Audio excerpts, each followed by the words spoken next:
los pulmones, la caja torácica. Recuerden que acompañan la pleura a toda la división del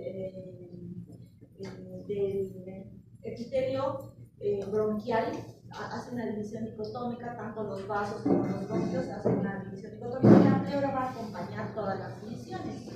La pleura entonces va a tener una característica especial porque no solo va a proteger de la parte inervada, de la parte que duele, porque el parénquima pulmonar es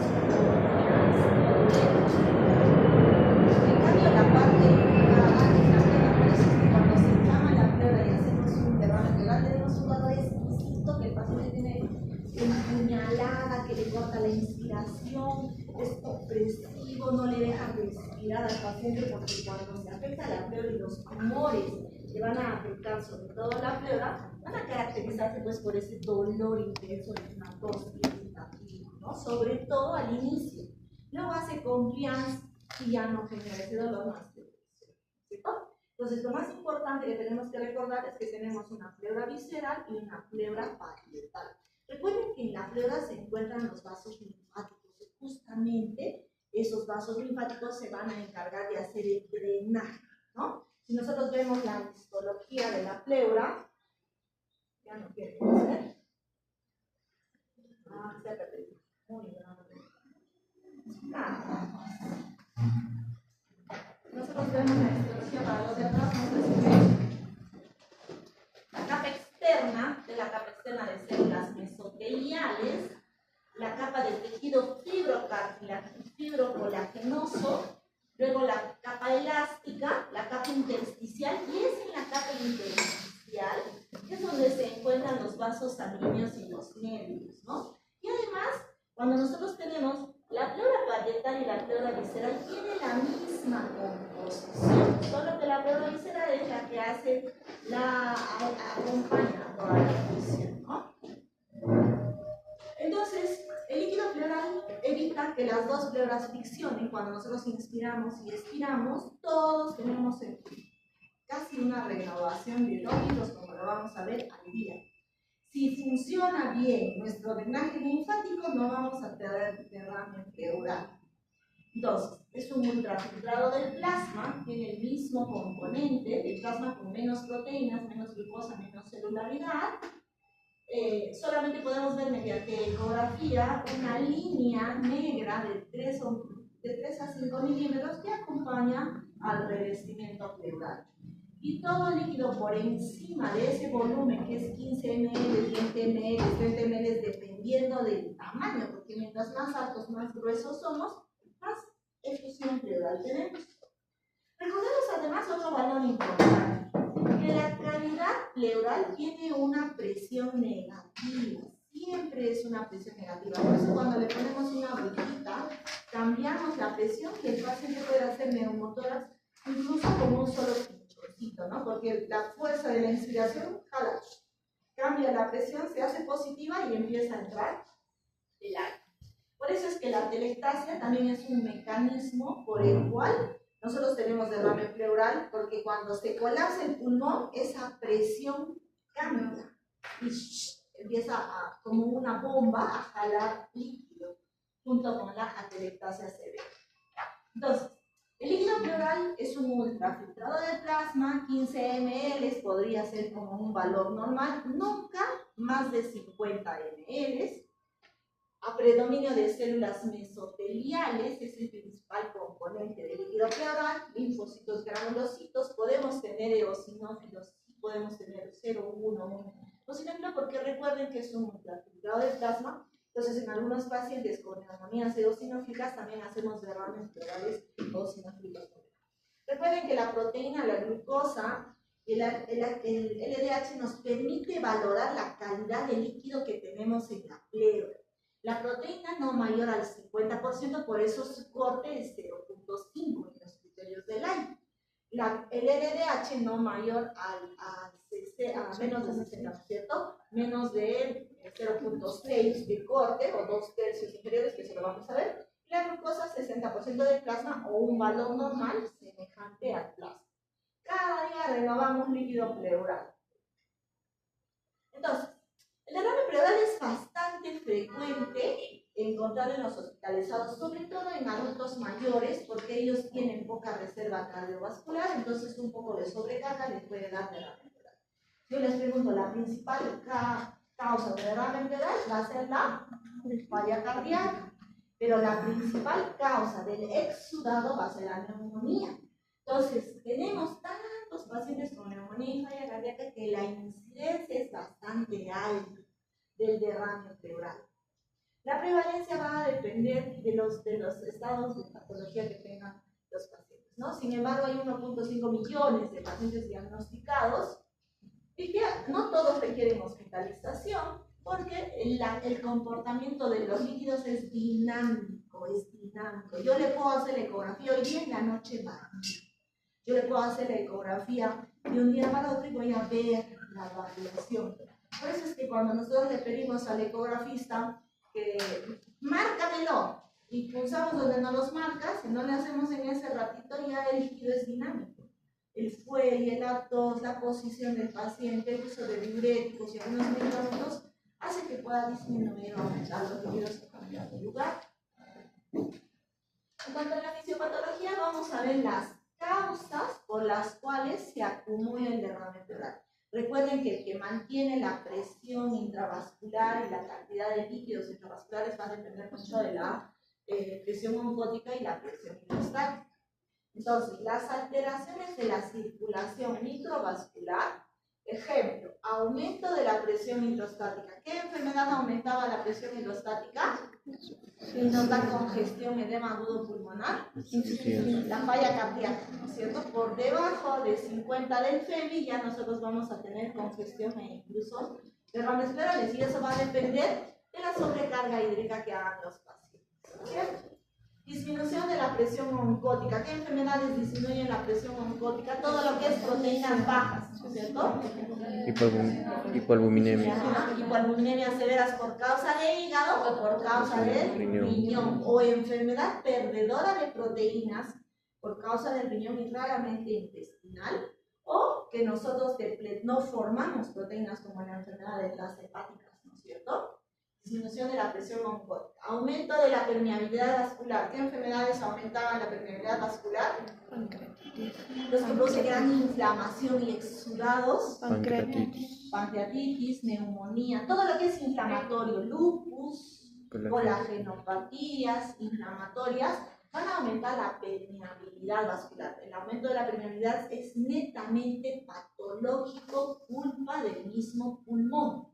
La presión, el aumento de la presión hidrostática y la oncótica no tiene que ver con enfermedad pulmonar, pero cuando nosotros inflamamos el pulmón en el estrés, en las enfermedades, en cualquier infecciones virales, tuberculosis, neoplásicas, vamos a tener ese aumento de la permeabilidad por liberación de esos mediadores inflamatorios del cuerpo. Otro es la disminución de la presión, como en la atelectasia. La atelectasia severa también va acompañada de derrames pleurales. El tratamiento no siempre es el drenaje, ahí el tratamiento es resolver el tema de la atelectasia, ¿cierto?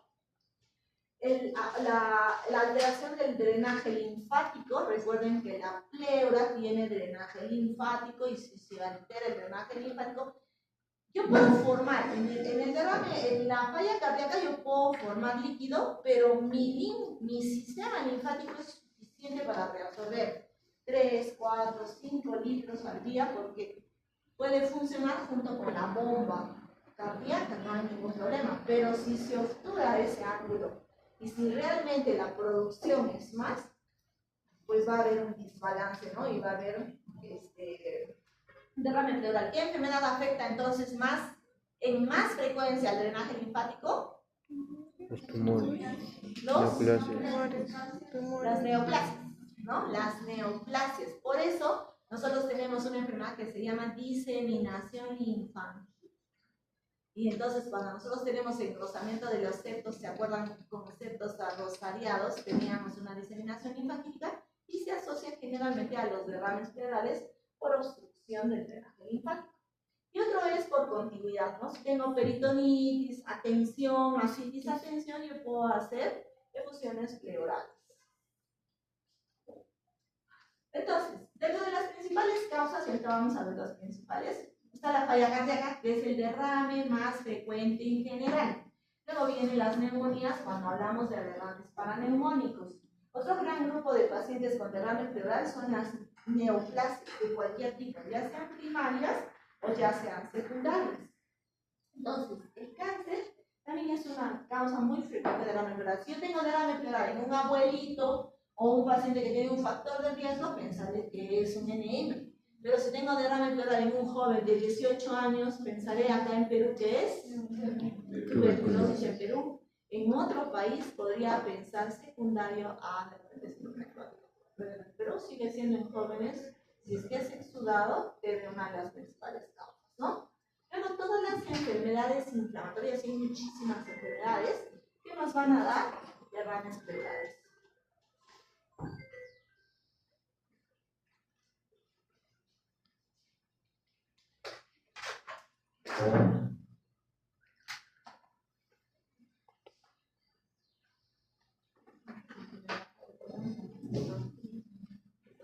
Ya. Entonces, tenemos infecciosas, todas las infecciones, tuberculosis, hongos, virus, que pueden dar verdad, chicos, no lleguen, dale, si hemos cambiado de sede, se supone que ahora tienen que llegar temprano. Llega tarde y así me interrumpe. Yo estaría cambiando y me sentaría ahí así, apenas mirando, como un hamster. Ya, presten atención. Entonces, infecciosas, neoplásicas, primarias o secundarias. No solamente infecciosas, también enfermedades granulomatosas como la sarcoidosis, tromboembolismo pulmonar, inflamaciones severas, el asbesto, pericarditis, obstrucciones, síndrome de Dressler, que tienen que ver con malformaciones o componentes cardiológicos. Todo lo que le va a pasar al corazón, si es grave, le va a afectar al pulmón. Todo lo que le va a afectar al pulmón, súbitamente, si le afecta a la arteria pulmonar, le va a afectar al corazón, ¿no? Por ejemplo, si yo tengo un TEP severo, yo voy a hacer falla cardíaca derecha severa. Entonces, ahí es muy importante que los dos componentes. Todo lo que le va a pasar al corazón izquierdo, siempre y cuando aumenta la presión hidrostática severa, le va a pasar presión. Pero tiene que ser de una descompensación de larga data. Por ejemplo, una miocardiopatía viral. A mí me da neumonía viral severa, me da una miocardiopatía dilatada aguda severa y el corazón ya no va a tener ese cuello con una disminución de PEP, a pesar de que es agudo izquierdo, sí le va a pasar al pulmón también, ¿no? La afectación.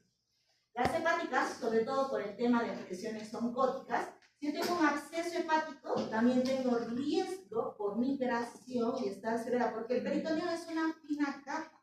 Si el peritoneo va a estar inflamado, también yo puedo tener empiema por culpa del absceso o puedo tener derrame inflamatorio exudado por culpa del absceso, por continuidad, ¿no es cierto? Entonces, en el hígado, todo lo que le pasa al hígado le va a pasar también al peritoneo y por eso, por tantas ocasiones, puede afectarle a la fiebre. Las gastrointestinales, a la cabeza, la pancreatitis, los abscesos y las ascitis severas. Todas las colagenopatías le van a afectar al pulmón y le van a afectar a la pleura. Recuerden que las colagenopatías no solamente dan fibrosis, dan nódulos, policerositis, dan microinfartos y alteraciones en la microvasculatura, vasculitis. Recuerden que la vasculitis de vasos pequeños y de vasos grandes no solamente está en el pulmón, también está en el intestino, dependiendo de qué afectación, qué órgano es el más afectado, ¿no? Algunos problemas urinarios, por ejemplo, el síndrome de Mace, o que es el tumor ovárico en mujeres jóvenes que debutan con derrames pleurales. Entonces, cuando no tenemos una causa definida en mujeres, tenemos que pensar en una patología ovárica como causa del derrame pleural. Traumatismos, el hipotiroidismo también es una enfermedad que debuta a veces con derrame pleural en los pacientes con alteraciones de la presión oncótica o por alteraciones de la permeabilidad vasolar.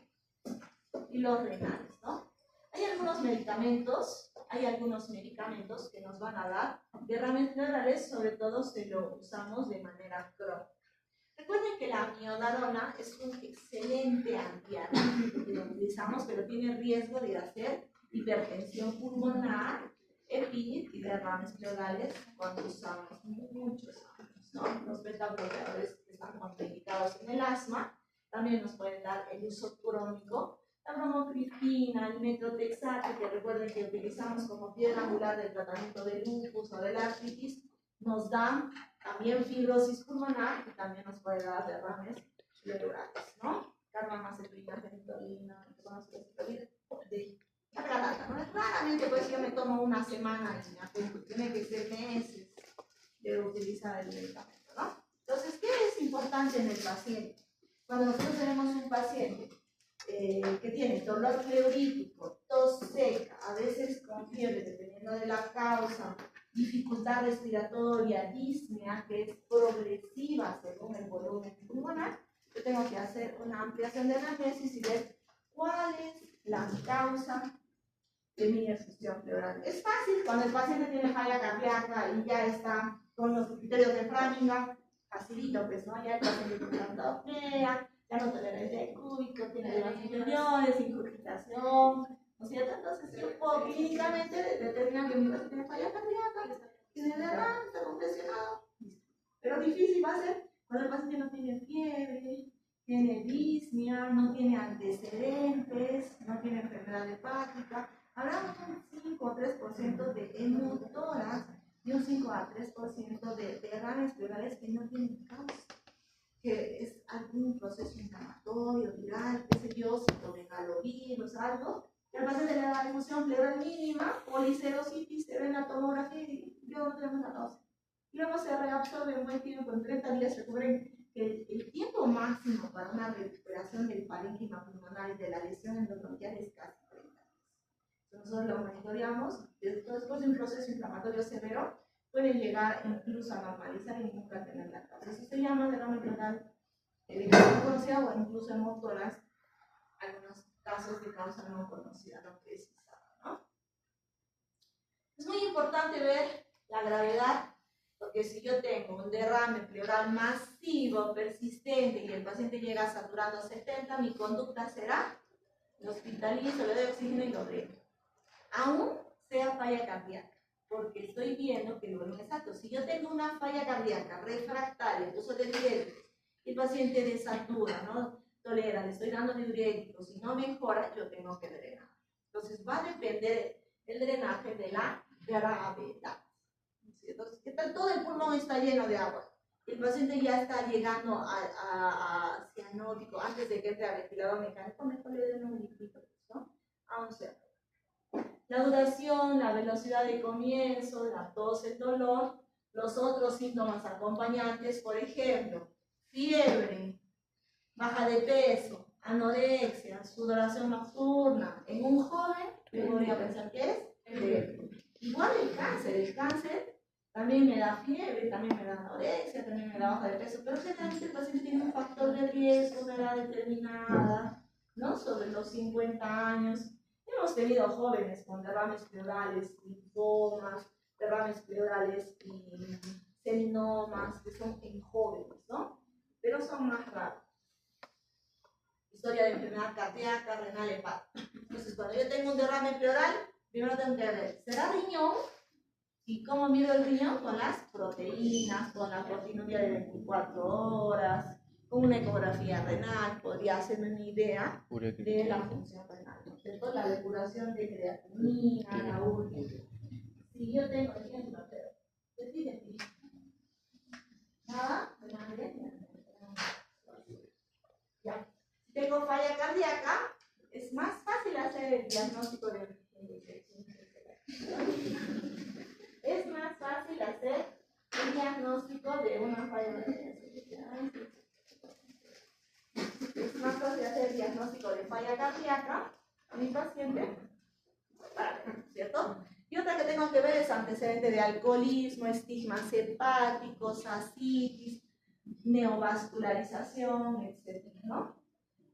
Ginecológica raro, solamente en el síndrome de Méniz y en mujeres jóvenes. Historia de enfermedades malignas, inmunosupresión, uso de algunos medicamentos, Han visto la lista de medicamentos es larga, que podría darnos derrames pleurales secundarios a medicamentos. El hipotiroidismo también es una causa de derrame pleural. Procedimientos invasivos, etc. Entonces, el ácido prurigo. A ver, para recordar, minoxidil, beta-bloqueadores, amiodarona, moruato de sodio, bromocriptina, cabergolina, que son para problemas neurológicos, ¿no es cierto? Carbamazepina, clofazepina, fenitoína, y reconocen, miren cómo la lista es larga de algunos medicamentos que dan derrame pleural, y de hecho no están todas las. Una vez que tengo el paciente con sospecha de derrame pleural, yo tengo dos conductas. Si tengo una causa definida de derrame pleural, le doy el tratamiento de la enfermedad de base y lo valoro. Si yo tengo un derrame refractario a ese tratamiento, tengo que estudiar el líquido pleural. Y el líquido pleural lo voy a estudiar en base a la toracodrenaje, ¿no es cierto? Al toracodrenaje. En la auscultación de mi paciente, la guía del derrame pleural dice que tenemos que hacer el drenaje pleural con guía ecográfica, porque la ecografía es el gol estándar del diagnóstico del derrame pleural. Me va a permitir ver cantidad de líquido, calidad de líquido, si está talicado o no. Y yo voy a escoger el mejor lugar, donde hay más pozo para poder drenar sin complicaciones. Porque antes hacíamos auscultando donde hay mayor matidez, donde hay más egofonía, donde está abolido el murmullo, donde suena mejor, entonces ahí le hacemos. A veces pulsamos por aquí, por aquí, por aquí, a la tercera le achuntamos, a veces a la primera, a veces, pero con más riesgo de hacerle neumotoras o que no veíamos el derrame clavicular y todo, ¿no? Entonces, a pesar de que yo en mi clínica yo puedo tener un lugar ideal para pulsar, lo mejor es hacerle la ecografía. El frote pleural, en el derrame pleural, cuando ya hay mucha fibrina, cuando hay frote, tengan la plena seguridad que hay poco líquido friccionando con fibrina. Yo no puedo escuchar frote cuando hay alto líquido, porque ya las pleuras están sumamente separadas. Entonces el frote lo escuchamos cuando está empezando el derrame pleural. Cuando generalmente hay un empiema, cuando es un líquido turbio, cuando hay mucha fibrina, cuando está empezando el derrame, podemos escuchar el frote pleural, o nos queda residual después de todo el tratamiento de hacer de la pleurodesis, drenaje, nos puede quedar un frote residual. El frenito vocal es cuando nosotros escuchamos, generalmente, recuerden que las vibraciones vocales, cuando yo tengo un pulmón destruido, organizado, las vibraciones están bien aumentadas. Cuando yo tengo un derrame masivo, yo puedo tener la egofonía, que es la voz de cabra. Yo le digo al paciente, diga 3, 3, 3, y se nota en relación al pulmón contralateral que está sano, se nota la disminución de las vibraciones. Pero en algunos pacientes que tienen poco líquido y neumonía organizada, yo puedo auscultar vibraciones aumentadas en el derrame. ¿Eso qué significa? Que hay una consolidación debajo del diafragma. Segundo, que yo tengo un sopren a veces es, y ese también es el sopren del derrame pleural. Y cuando ustedes comparan con el pulmón contralateral, el murmullo es diferente, se nota el murmullo finito, pero en el otro lado del derrame pleural a veces hay un sopren, que es el sonido transmitido. Y a veces nosotros ponemos murmullo audible, pero no estaba audible, era un sonido transmitido y se llama sopren del derrame pleural. Tenemos derrames masivos, ojalá que en la tecnología podamos ver, pero hemos tenido, ¿no?, derrames masivos así, tanto para poder auscultar los derrames. Pero existe ese sonido, se llama sopren del derrame pleural, es un poquito así. Entonces, recordemos que la ecografía, ya. Entonces, yo tengo en la radiografía, mi primer estudio, mi primer scan en la patología pulmonar, siempre va a ser la radiografía. Siempre, no se les ocurra pedir primero ecografía antes de radiografía. En todo paciente que tiene tos, tiene fiebre, síntomas persistentes, no repite como el primer curso de tratamiento que le damos, persiste la tos, tiene dolor, fiebre, baja de peso. Si yo tengo un cuadro agudo de 3 días, no le voy a hacer todos los estudios. Yo prefiero darle tratamiento y le recito a mi paciente y luego lo valoro. Pero si ya tiene 2 semanas, ya toma antibióticos, ya viene, tiene dolor, le tengo que hacer mi primer estudio, la radiografía. Recuerden que la radiografía me muestra la curva de Damasó. Si yo tengo una curva de Damasó, tengan la plena seguridad que el derrame es libre, no tiene fibrina, tiene la atelectasia pasiva normal que se forma en el pulmón y le permite dar la curva de Damasó. El derrame es homogéneo y a veces obtura ambos ángulos, ¿cierto? Pero recuerden que dependiendo, si yo tengo la lateral, en el ángulo costodiafragmático posterior yo podría ver menos cantidad de líquido. 75, incluso 50 ml me puede obturar el ángulo. En la lateral yo puedo ver menos volumen.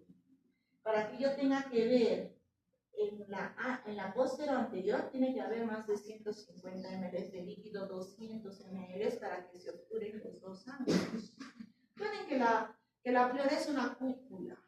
Y al ser una cúpula, nosotros podemos ver solamente una pequeña obturación de uno de los ángulos, ¿no? Y cuando le hacemos la lateral, sale recién, y mucho mejor si le hago la ecografía. Entonces, si yo tengo dudas, no sé si por acá hay, incluso lo puedo echar al paciente y hacerlo de incidencia. Por ejemplo, cuando ustedes estén en periferia y no tengan ecógrafo, tengan dudas del derrame, si nosotros tenemos un hemidiafragma homogéneo que no tiene curva de Damasó, pero que está sobrelevado y ahí hay algo de matidez, tengo dudas, le pongo el decúbito y puedo ver el movimiento dinámico de los líquidos. La ecografía además es una imagen hipoecogénica. Lo que es negro en ecografía se llama hipoecogénico. Yo puedo tener dentro de esa imagen negra tabiques, múltiples tabiques, y tener fibrina o incluso una arenilla que se puede ver, porque miren allá, esta imagen hipocogénica es limpia, no tiene arenilla, tiene un derrame, y esto se llama atelectasia pasiva pulmonar, el pulmón colapsado. Pero si yo tengo así como una arenilla, yo puedo ver esta arenilla en el hemotórax, en el empiema, en el líquido organizado, puedo ver esa arenilla, ¿cierto? Entonces, la ecografía, aunque la radiografía, si yo tengo una curva en S o no tengo la curva de Damasó, yo podría pensar que es un empiema o un derrame tabicado. Si tengo derrames bilaterales, puedo pensar que no le corresponde a una enfermedad pulmonar, solo tengo una neumonía intrahospitalaria multilobar bilateral que puede ser culpa o causa del derrame pleural, ¿no? En los casos de que es multilobar, ¿no? Si tengo un derrame masivo, ¿cómo diferencio el derrame masivo de una atelectasia? ¿Cómo estaría el mediastino? Empujado hacia contralateral. Y en la atelectasia estaría traccionado. ¿Cómo estarían los espacios intercostales? En el derrame, si se está bombando, agrandados. Y en la atelectasia, que se colapsa, estarían disminuidos, ¿no? Con colapso de los espacios interalveolares. Y en la auscultación también es diferente, ¿no es cierto? Ya no va a haber egofonía neta en la atelectasia, van a haber vibraciones aumentadas, ¿no? Sí, yo puedo darme cuenta, si yo tengo un pulmón que no tracciona ni tampoco empuja y es un pulmón blanco, estaría hablando de un NM, porque el NM lo fija al corazón, ¿no? Ya no lo desplaza ni nada. Si yo tengo un pulmón blanco, un desplazamiento, un colapso, yo podría hablar de un NM, ¿no? Debajo. Entonces, si mi ecografía no es concluyente para ver la calidad, el paciente está febril, tiene derrames sinuosos, una S en la radiografía, yo puedo hacer una tomografía. ¿Cómo vería los líquidos? ¿Con contraste o sin contraste? A ver, mirando bien. ¿Qué sería mejor mi estudio? ¿Qué me definiría la pleura? ¿Qué me definiría? Con contraste. Yo quiero estudiar líquidos tabicados con contraste. Si quiero estudiar cáncer, con contraste. Quiero estudiar mediastino con contraste. Quiero estudiar solo parénquima pulmonar sin contraste. Entonces, yo tengo un acceso yo tengo que hacerle con contraste.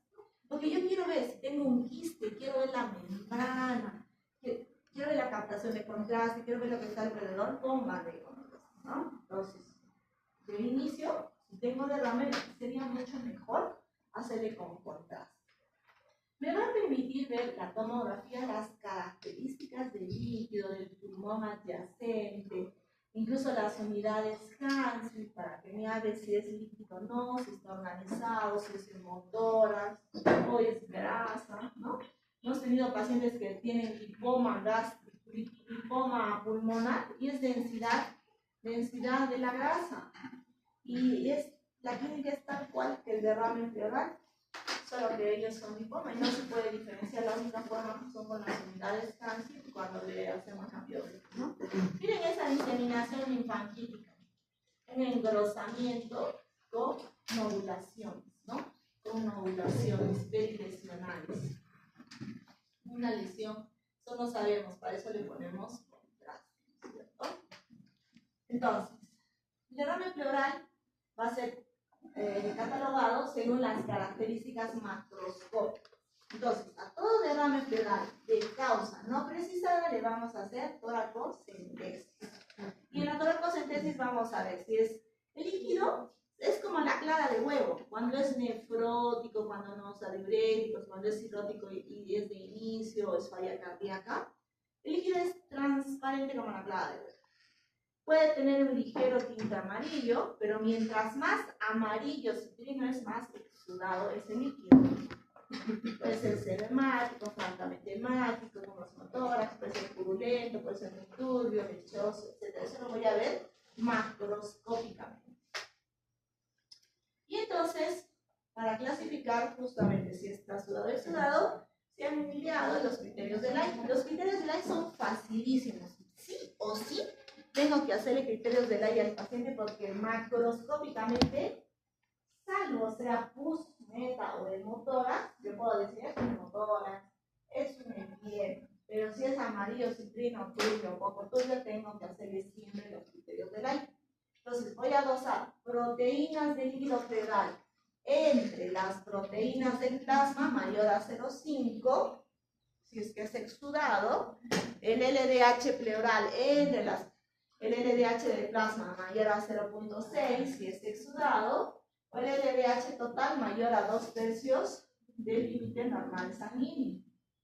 Se tiene que hacer la comparación con la sangre del mismo día. No lo hacemos en hospitales por un tema económico y logístico, todo, pero lo ideal, yo te hago la analítica en el mismo día que hago el estudio del líquido pleural, y ahí estoy seguro de que es un exudado trasudado. Recuerden que si yo tengo un cirrótico, tengo una falla cardíaca que usa mucho diurético, y yo el trasudado lo puedo convertir en exudado por la concentración del uso de diuréticos. Aún sea falla cardíaca, el exceso de diuréticos en ellos me puede convertir esa transformación. Entonces, ahí hay que tener mucho cuidado en la interpretación, sobre todo si estamos utilizando medicamentos. Basta un criterio para determinarlo como exudado. Si yo tengo dudas, y no sé si estoy usando justamente diuréticos, yo puedo corregir y utilizar las proteínas del plasma menos las proteínas de la pleura, y puedo hacer una resta, así como el gasa utilizo una resta, yo puedo hacer la resta para confirmar realmente si está sudado o exudado. Entonces, cuando yo tengo dudas, sobre todo en el exceso del uso de diuréticos, yo puedo utilizar eso. Las proteínas del plasma menos la proteína de la pleura mayor a 0,31 es trasudado, y cuando es menor, quiere decir que la pleura tiene más concentración de proteínas, sería un exudado. ¿Sí? Yo también la albúmina, utilizando solo albúmina. Acá es proteínas totales y acá es albúmina, ¿no? Luego, puedo además medir, esos son mis datos, ahorita vamos a repetir algo. Puedo además medir el hematocrito. Si tengo un líquido rojizo, turbio, pero que no coagula, podría tener dudas de que es un hemotórax. Entonces le hago hematocrito al líquido pleural. Si el hematocrito es mayor al 50%, es un hemotórax. ¿Cuál es la característica de diagnosticar hemotórax? Que todo hemotórax se tiene que drenar. O sea, le tengo que poner tubo de drenaje. La sangre se pudre, se organiza.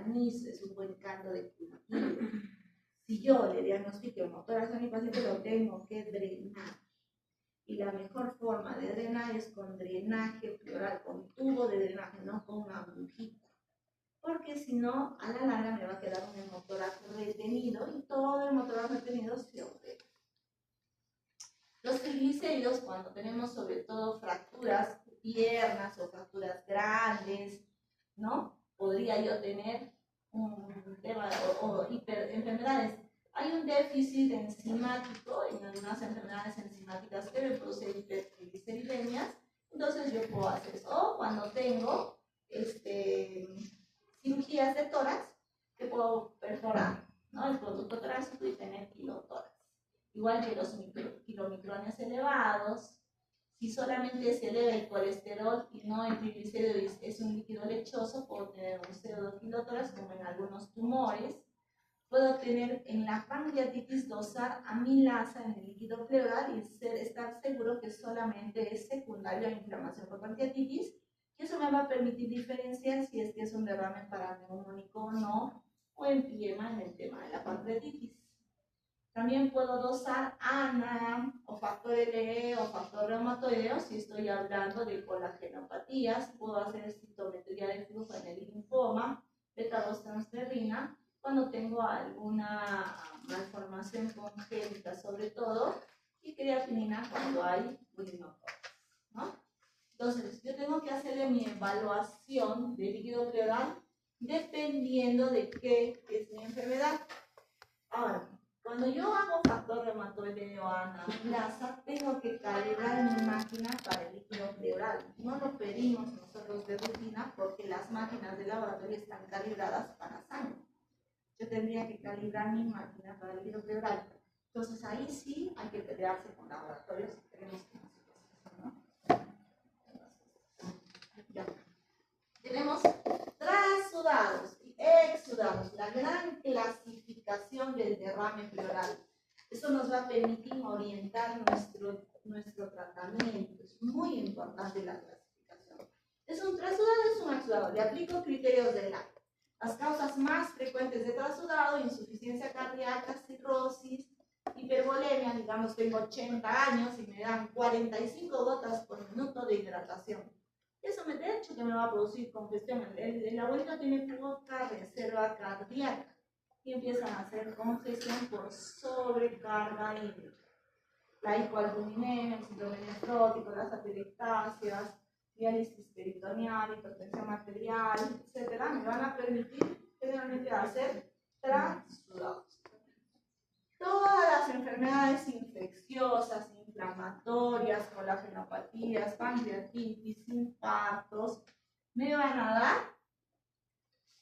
exudados, todo lo que es proteína. Y el exudado se tiene que monitorear porque es muy frecuente que se tabique y se complique, ¿no? Sobre todo si es que es neumónico. Eso solamente como cultura general, no lo vamos a aprender, pero vamos a ver cómo, si yo tengo todas las colagenopatías, mi tratamiento no va a ser el drenaje, probablemente mi tratamiento sea de la causa de fondo. Si yo trato la causa de fondo, podría ser suficiente para no darle tratamiento a mi paciente, ¿no? Entonces, es muy importante ver cómo vamos a hacer el seguimiento al líquido pleural. Yo le voy a hacer toracodrenaje, voy a aplicar los criterios de Lyle. Si a primera vista tengo el diagnóstico, como les decía, empiema, ya no le hago más, le pongo tubo, le dreno, le opero, le llevo al VAS, le doy antibióticos, ya no hago más estudios. Pero yo puedo tener empiema y cáncer, sí. Puedo tener empiema y TB, sí. Puedo tener empiema TB, sí. Empiema bacteriano, sí. Por eso al empiema también hay que estar seguros de hacer el BK en un país de alta prevalencia en la TB con nosotros. O si es que yo tengo una masa, digamos tengo un MM hepático. Entonces de repente ese empiema por antecedente o ser secundarismo, yo podría hacerle también el BK. Eso va a depender de que ustedes valoren la historia clínica del paciente. Segundo, si es hemotórax, ya no le hago nada, pues, ¿no? Ya concluyo ese hemotórax, la ruta de tratamiento y conducta, y queda ahí. Lo más difícil es si solamente es exudado o trasudado, ¿no? Si es exudado, ahí me tengo que echar a pensar. He usado harto diurético, podría ser falla cardíaca. Recuerden que ya les había dicho que el exceso de diuréticos puede convertir el trasudado en exudado. Sospecha de enfermedad pancreática. El exudado con alta concentración de linfocitos. Puede ser cáncer o TB. Ahí me diferencia el ADA.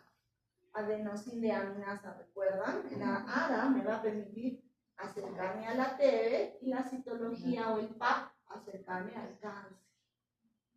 Si yo tengo full neutrófilos en mi líquido, generalmente es infeccioso. Ahí va a depender mucho de la aceptación. Entonces, un exudado inflamatorio, predominio de mononucleares, linfocitos, al alto de la TB. Un exudado inflamatorio con muchos monocitos, podría ser un cáncer como un linfoma. Un exudado neutrofílico, eosinofílico, se debe considerar paraneumónico. Ahí ya hacemos todos los cultivos y todo lo demás, ¿no es cierto?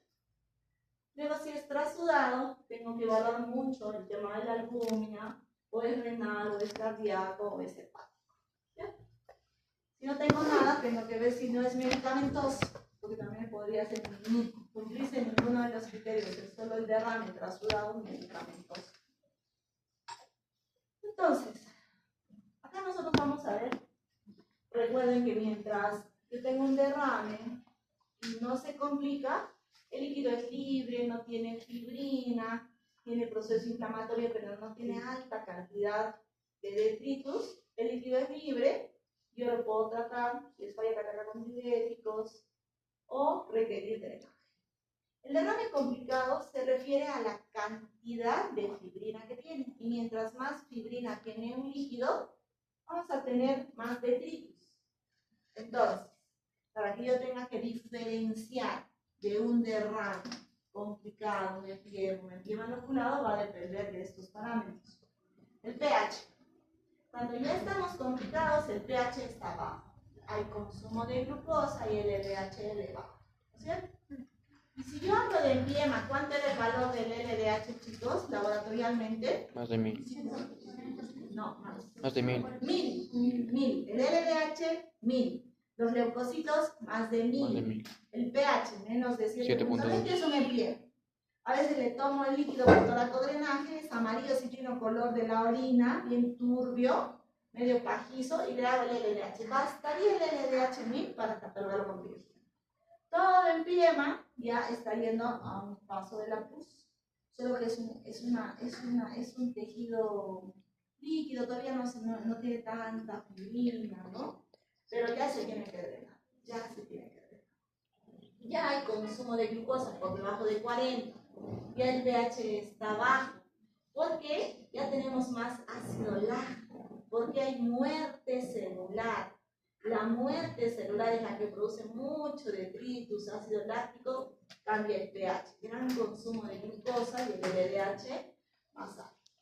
Pero puedo tener mucha fibrina y tener que darle antifibrinolíticos. Le pongo un tubo de drenaje y por ahí le pongo los antifibrinolíticos, el alteplase, uroquinasa. Le pongo por ahí, soluciona el problema. Si tengo un empiema inoculado, lo opero, lo tengo que operar porque ya está organizado. Y eso pasa con el hemotórax. El hemotórax se coagula como la gelatina, no hay cómo sacarlo. Por más drenaje que le pongamos, solo va a limpiar la parte pegadita al tubo, pero no va a tener pues, es importante drenarlo de intención.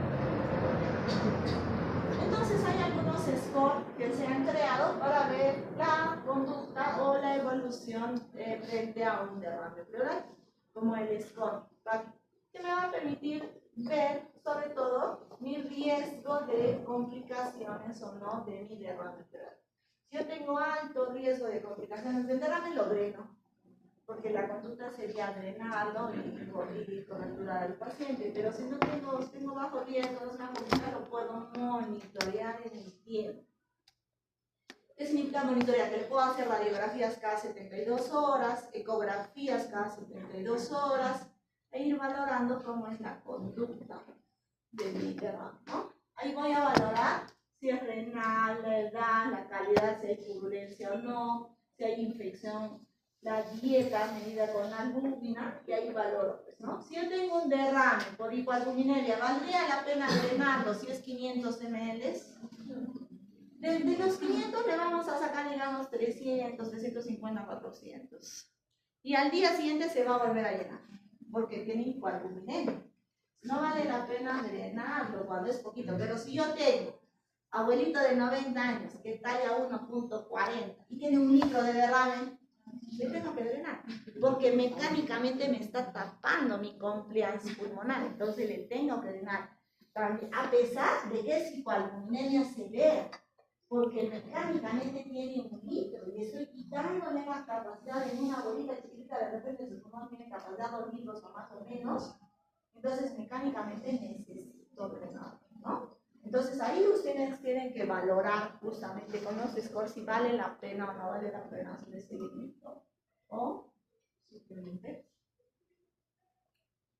Igual nosotros podemos tener pequeño derrame insignificante, tener mi conducta, no necesita toracocentesis, un derrame paraneumónico, de repente solo antibióticos, está el límite entre empiema y derrame, puedo darle toracocentesis seriadas, porque tengo que drenar, el LDH ya salió 1000, tengo drenaje, pero si ya tengo derrame complicado, le hago toracoscopía o le pongo fibrinolítico, ¿no? O trombolisis, que es lo que se llama, ¿no? Y llevarlo incluso a la decorticación. Entonces, ¿de qué va a depender mi conducta? Primero, si mi paciente es infeccioso o no, ¿no? Si mi paciente es infeccioso, le tengo que dar antibióticos. Tiene mucho derrame, lo dreno. Puedo tener drenaje con toracocentesis, drenaje con tubo de drenaje del tórax, y fibrinolíticos, y si nada funciona, lo opero con una toracotomía abierta o con un VATS, que es el mínimamente invasivo. El VATS es igualito que la laparoscópica, se pone solo trocas al tórax y se drena, ¿no? Se coloca donde mejora la cantidad de. Entonces, todo esto va a depender. ¿Cómo está mi pH? ¿Cómo está mi LDH? ¿Cómo está mi glucosa? ¿Cómo está mi cultivo? ¿Cómo están mis fibrinas? Si es franca, cusco, múltiples, tabiques, yo no voy a perder el tiempo pues en darle antibiótico. Tengo que llamar al cirujano y decirle, esto, ¿no? ¿Qué más? Puedo utilizar estreptoquinasa, oroquinasa, alteplase que tenemos en los hospitales bajo protocolo y le pongo por el drenaje, es igualito que la pleurodesis. Diluyo y le voy poniendo a través del tubo de drenaje y me permite en esta fase del derrame simple, del derrame complejo, poder utilizar. Pero si no resuelve, tengo que operarlo sí o sí. Las complicaciones de hacer toracocentesis, las biopsias, puedo tener hemoneumotórax. El edema por reexpansión, si yo tengo 5 litros, porque puedo tener capacidad de 5 litros en un joven, digamos, de 1,70 m, podría tener que desplaza todo. Recuerden que el tamaño del pulmón en la caja torácica tiene amplia compliance, pero si le dreno 3 litros de golpe, tengan la plena seguridad que el paciente se va a morir, porque voy a hacer edema por reexpansión brusca, y eso pasa en sala de operaciones. Cuando el paciente entra a sala de operaciones y se descomprime bruscamente el pulmón, esa reexpansión va a hacer distrés respiratorio. Y en vez de ayudarlo, lo descompensamos. Entonces, lo mejor es drenar de litro en litro. Le dreno 1 litro en la mañana, de repente 1 litro en la noche o al día siguiente. Si tengo derrames masivos, tengo que tener la capacidad de poder, prevenir, ¿no? Prevenir el edema por reexpansión. Pasa que nosotros le dejamos con tubo al paciente, drenamos 1 litro, se va, llega a piso, no sé quién miércoles los desclampa y ya. Al día siguiente vacío el pulmón, 3 litros drenados. ¿Qué paciente empieza a hacer más insuficiencia? Justamente por este error. Entonces ahí nosotros lo clampamos, lo ponemos bien y pues no mover el tubo. A veces se sale, a veces hacen un motor, pues pasa de todo, ¿no? ¿Qué pasa en el sangrado? Y eso lo van a exponer ustedes cuando hablen de motoras. Si yo tengo un sangrado continuo, tengo que operar al paciente, porque algún vasito habremos lesionado y hay derrame continuo. Si tengo 300 ml por hora o más de 1 litro por 24 horas, yo inmediatamente tengo que entrar a operar y cerrar, pues, cuál es el vasito que hemos desgarrado, ¿no? Puedo hacer toracoscopías y solamente leer qué parte de la pleura está enferma, porque recuerden que el derrame pleural también muchas veces es por neoplasias y enfermedades pleurales o tuberculosis. Y cuando yo le hago la biopsia, hacemos a ciegas. Si digamos yo biopsia esta partecita que no tiene nada, me va a salir pleuritis inflamatoria crónica inespecífica, que es. Pero si yo biopsia acá, puedo encontrar granuloma, NL, hongos, ¿no? Sarcoidosis, etc. ¿no? Bien. El derrame pleural, chicos, es una enfermedad muy frecuente. Todos vamos a ver derrame pleural. Hay que hacer una buena anamnesis, factor de riesgo, examen físico, y solamente a un pequeño grupo de pacientes les vamos a hacer evaluación del líquido pleural si es que es refractario al uso del tratamiento de base, y yo también les puedo hacer evaluación del líquido pleural. Apliquen sus criterios de Lyme. Aplicando sus criterios de Lyme van a tener una buena conducta, van a clasificar por causa y van a poder darle el tratamiento. Recuerden que nosotros tenemos toracocentesis terapéutica y toracocentesis diagnóstica, ¿no? Entonces ahí ustedes tienen que hacer esa decisión, qué es lo que quieren hacer, ¿no? ¿Alguna duda en derrame? Acá tienen que saber los criterios de Lyme. Tienen que saber el cuadrito, ese del hemotórax, el lupus, ¿no? El cuadrito que hemos visto, que es muy del girotórax. Tienen que saber. Luego tienen que saber los criterios del empiema. Tienen que saber los criterios del empiema. Consumo de pH, consumo de glucosa, LDH más de 1000 y la conducta terapéutica. Y tienen que saber los factores de los criterios de Lyme, y eso sí tienen que saber, y sobre todo los medicamentos que nos van a dar. ¿Cierto? ¿Alguna duda en derrame pleural? ¿Alguna duda en derrame pleural?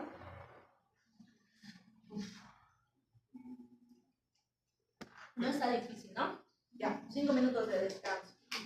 Vamos a avanzar. Tumores de pleura. Ya que estamos hablando de pleura, tumores de pleura. ¿Ya? En el examen creo que todos han mejorado. Tengo notas desde 12 hasta 19.